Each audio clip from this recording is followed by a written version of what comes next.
Okay, welcome back to KC's Beer Room. Coming up on tonight's show, we've got the history of Carlton United Breweries. It's just a short history because if we went right into everything, it would take all bloody night, and I know you don't have that long of attention span. So coming up tonight, we've got the history of Cub. This is KC's Bar. I'm KC, and this is the Big Beer Show. The Big Beer Show, and tonight we're going to be doing something a little bit different. Give it a smell. Yeah, it smells like beer.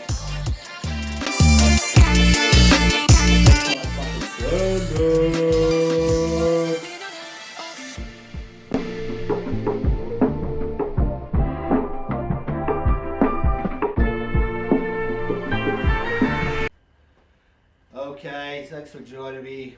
So I've got my laptop out here because there's a lot to go through tonight, and my memory ain't that good because my brain's very little. So let's put the beer goggles on and let's just get into it. So I said in the intro, we got to have a look at the history of Carlton United Breweries. So back in the mid 1800s, beer was mainly imported into Australia from England or European countries, mainly England, and it was heavy beers like stouts and porters, dark beers which don't go down too well in the Australian climate. So a man named Peter de Graves, Pointer de Graves, you go back, watch my video on Cascade versus Bogues to see more about Peter de Graves. Started brewing lighter beers in Tasmania in 1832. And these beers were then brought over to Victoria. Early Victorian brewers were John Mills, who brewed at his Flinders Street brewery in the early 1830s, Thomas Capel at his Britannia brewery at Queen's Wharf, and John Moss, who brewed behind the Ship Inn on Flinders Street. By 1840, brewers were using locally grown barley and hops. So before we get into tonight, I'll be drinking Carlton United Breweries Premium Lager, that beer you buy for a 21st, the birthday, for Christmas Day, or while you're watching the Melbourne Cup, or any grand occasion that you're having. So it's Crown Lager, the flagship of Carlton United Breweries, colloquially known as a Crownie. With that story that it was originally brewed in 1919 as Foster's Crown Lager, and was initially only available to visiting dignitaries that visited Australia. During the first royal visit of Queen Elizabeth II to Australia in 1954, Carlton United Breweries marked the occasion releasing Crown Lager. The company is currently investigating this history following claims that Foster's Crown Lager was brewed prior to 1919 and that it was widely available to the public prior to 1954. So, let's crack her open, let's get her into the glass. It's got the crown, the seal of approval. You can see that. Seal of approval. So, pour it into the glass before we continue on. I know this might take a while tonight, so bear with me. I was thinking of maybe I might make it a two-part series, but then you probably won't come back to watch the second part. So we'll just see how we go. Back to Cub. It was formed in 1906. I've seen on the internet 1904, and I've also seen 1907. So we'll split the difference. Say 1906 with the amalgamation of 6 of Melbourne's breweries: Foster's, Carlton, Shamrock, Victoria, McCracken and Castlemaine. Yes, Castlemaine Brewery started off in Melbourne. But due to hard economic times in the late 1890s, they decided that they'd be better off joining ranks to survive in the cutthroat world of brewing. And don't we know it's a cutthroat world with a lot of these young craft breweries, starting off with a bang and then folding. But anyway, we'll have a quick sniff of the beer. It's not really too much about the beer, but it smells malty, smells like beer, smells delicious. So, we'll start off with Foster's. Haven't got a lot of information here on Foster's, so I don't know if I'm going to read it all because it's going to take a bit. So Foster's created by two American brothers, William and Ralph Foster. Is it Foster? Foster, who arrived in Melbourne from New York in 1886. The brothers began brewing Foster's Lager in November 1888. It was made available to the public from February 1889. The product was first exported in 1901 when bottles were sent to Australian combatants in the Boer War. The Boer War. In 1907, the company merged with 5 other brewing companies to form Carlton United Breweries. Then only available in bottles, Foster's Lager was considered to be Cub's premium brand. In 1958, still cans were introduced. Foster's Lager was first imported to the UK in 1971 and was launched in the US in 1972. Foster's, there it is.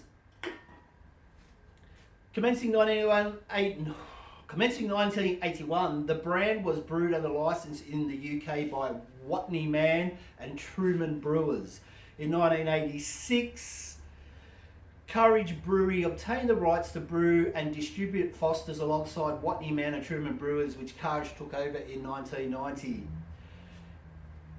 In 2011, Cub and its product lines, including Foster's, was bought by the South African and British conglomerate SABMiller, which in turn was incorporated into the multinational Belgian, Brazilian and American Anheuser-Busch InBev in 2016. 2019, Anheuser-Busch InBev agreed to sell Cub, including Foster's, to Asahi Breweries. The deal was completed in 2020. So they used the Tim Foster's yeast. It was brought to Carlton in 1923 from Professor Jorgensen in Denmark. In the UK, Foster's is produced by Heineken these days at the Royal Brewery in Manchester. So that's Foster's. Let's have a taste.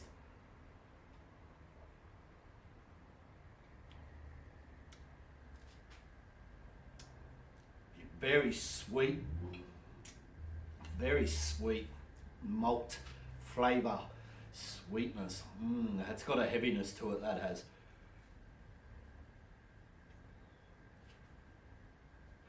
So the Cub Yatella Road Brewery south of Brisbane, the site of former Powers Brewery, brews all Cub mainstream and contract beers that are sold outside of Victoria.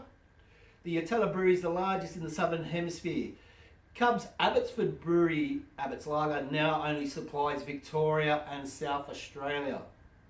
In late 2014, Foster's enjoyed some renewed success in the Australian market due to the wide release sale in Australian liquor stores.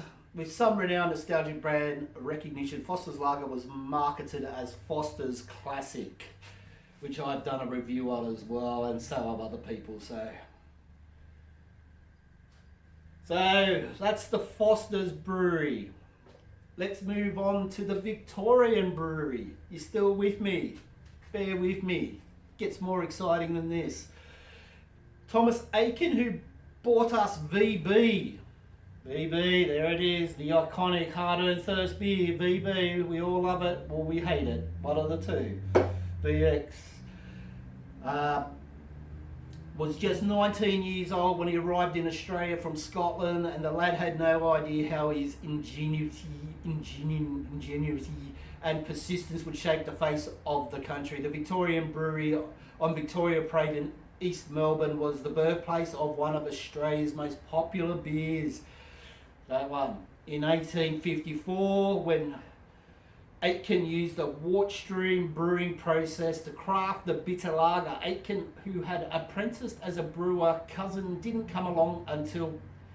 who had apprenticed as a brewer since he was a boy, brought decades of experimentation and knowledge to the process. Melbourne bitter.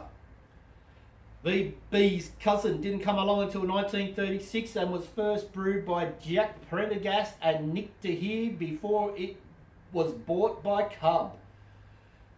So there you go. It was brewed by another brewery down there and then it was bought out by Cub.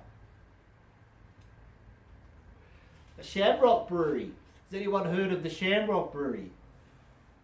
Like many successful Melbourne breweries of the 19th century, the Shamrock sprouted from humble beginnings. There were several small breweries on the banks of the Yarra River at the bottom end of Victoria Street in Abbotsford by the early 1860s. One of these, a little wooden building situated a short distance west of Walmart Street, would defy the odds and become a household name. It had several incarnations before anyone could make a go of it. Information on early proprietors is scant and vague. As for possibilities, Graham Robson's Brick Lane Brewery, Brick Lane, which I have a Brick Lane up there, which is now a craft brewery owned by Mick Malloy and some other people. I guess that's where they got the name from. And Edwin Ware's Britannia Brewery are among the candidates. The title Simpsons Road Brewery was adopted sometimes after John Jones Brewery at that name a few hundred yards to the east closed down around 1862. In September 1864, Thomas Graham, who resided next door at Ferry Lodge, purchased a vacant and dilapidated little brewery. He sold a 5-year lease to Robert Murcutt.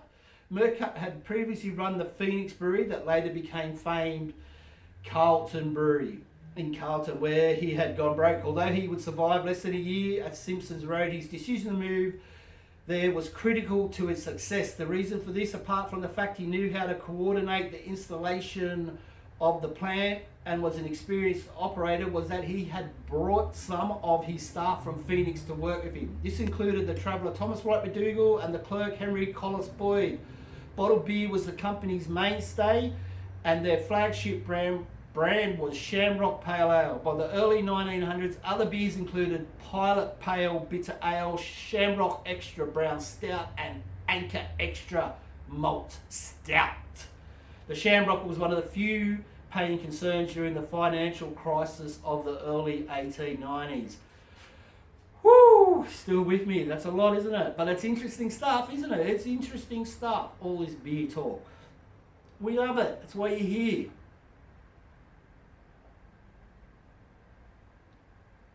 McCracken's.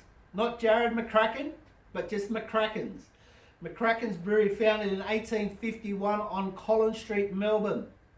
McCracken's City Brewery operated until 1907, when it became part of Cub together with Foster's and Carlton. It was the second largest and the oldest of the 6 independent breweries that formed Carlton United Breweries. So for as a company, it is an important part of our heritage, Cub's Tim O'Vadia told Australian Brewers. A laneway named after the brewery still exists in Melbourne CBD today. Alongside the brewery was once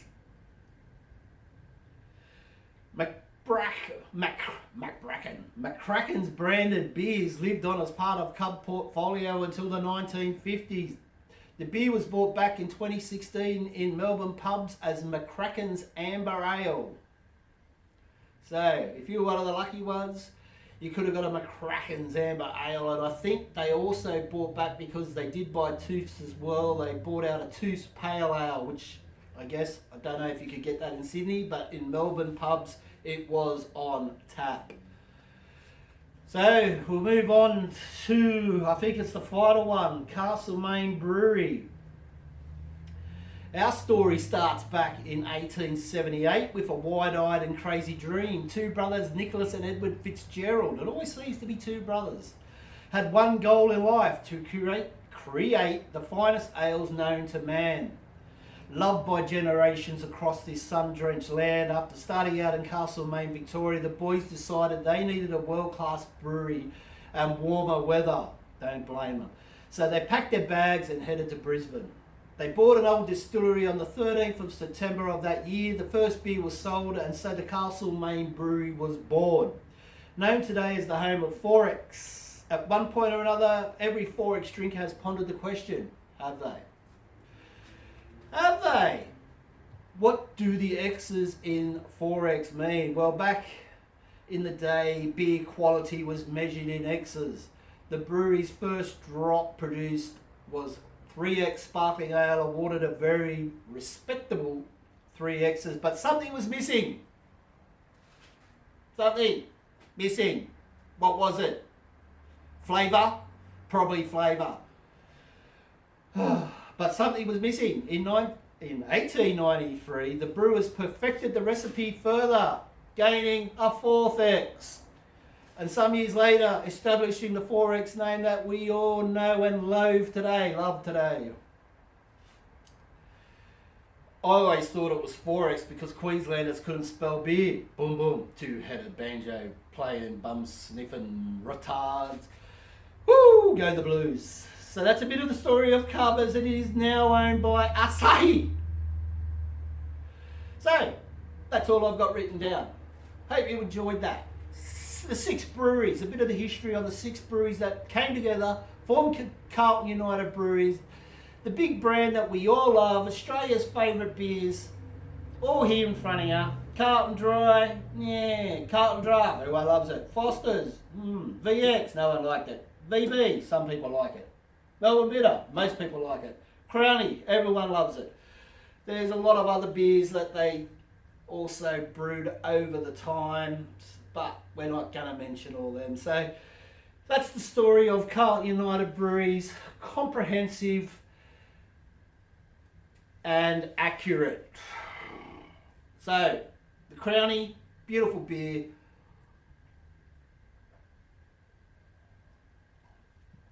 Like I said, it's got a heaviness to it.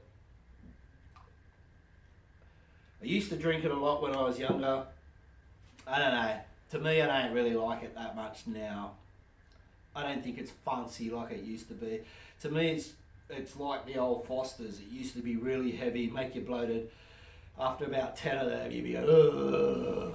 But that's the Crownie. Look, I'm not going to score it well. I'm not going to score it well at all. I'm going to give it about 2.01 minus 6. 2.01 minus 6 for Crown Lager from the Carlton United Breweries.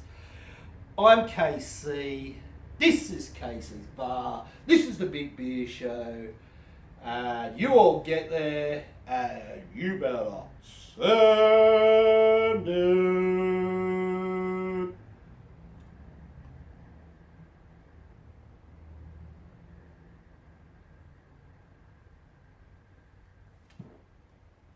Right.